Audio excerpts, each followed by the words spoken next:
There's a saying that resistance is the root or the cause of all suffering.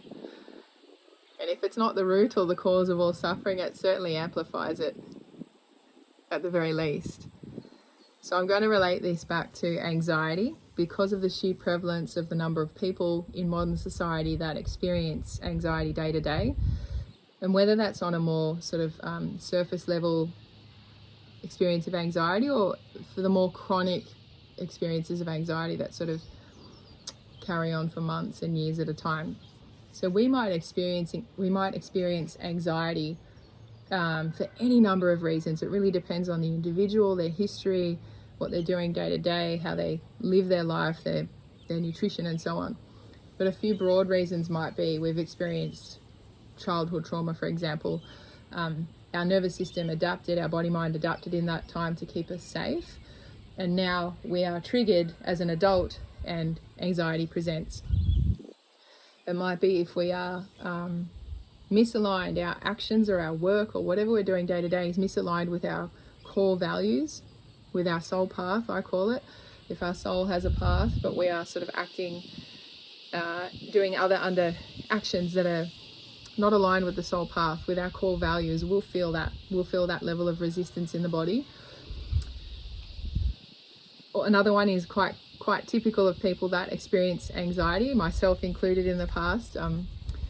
We try and control situations, people's behavior, outcomes, because control is supposedly bringing us certainty. And so we often fear the unknown. We fear what we can't control. So by controlling, we offer ourselves a bit of a false sense of safety, which helps to alleviate the anxiety. Control in itself is an act of resistance to the unfolding of the present moment. So there are some broad reasons why we might experience anxiety. As I said, there are a multitude of reasons, but if we look at the core reasons, they're typically the more common ones. So when it comes to resistance and feelings of anxiety, there's a bit of a conditioning that it's a negative emotion. It's bad to feel anxiety. We want to squash it, numb it, distract ourselves, avoid the feeling. We want to squash the feeling, when in actual fact, by doing that, we're resisting the feeling of anxiety, which is a natural body-mind messenger. In that resistance, we amplify or even heighten our experience of anxiety, because the anxiety is the body-mind's miraculous way of saying, hey, something's not right here. I'm asking for your loving attention. Can we look at what's going on? So rather, the point of this video is to offer this consideration. What if when we start to feel those sensations of anxiety, we pause before we react and we lean into the sensations. We feel our gut churning or our mind racing, our body tenses up, we start to sweat. We start to think, okay, we reframe and lean into the feelings and think, what is going on in this moment that doesn't feel right, that's misaligned? What's triggered me? And start to use those sensations of anxiety as a bit of a thread, to follow the thread to the underlying root cause. So rather than resisting, we actually lean into these sensations and allow them to guide us to ultimately alleviate these feelings of anxiety, whether surface level or chronic experiences, alleviate it longer term.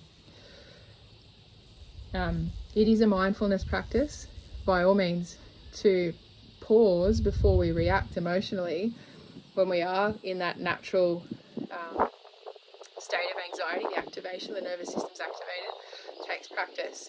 It can help to be under the guidance or working with a holistic health practitioner or a mental health practitioner, just to work through the steps on how to go about it. Of course, I'll tie in functional breathing. Functional breathing are beautiful, simple practices you can do in the moment to help override the stress physiology. And so that can be a really beautiful complement when we are trying to mindfully lean into these sensations. It can be bloody uncomfortable. It takes a lot of practice. Anyway, so I hope this helps. If you have any comments, if you have questions, if you'd like to work together, reach out at hollyshoebridge.com also on Instagram, Facebook, here on YouTube. So yeah, reach out, love to chat. Take care, hope this helps.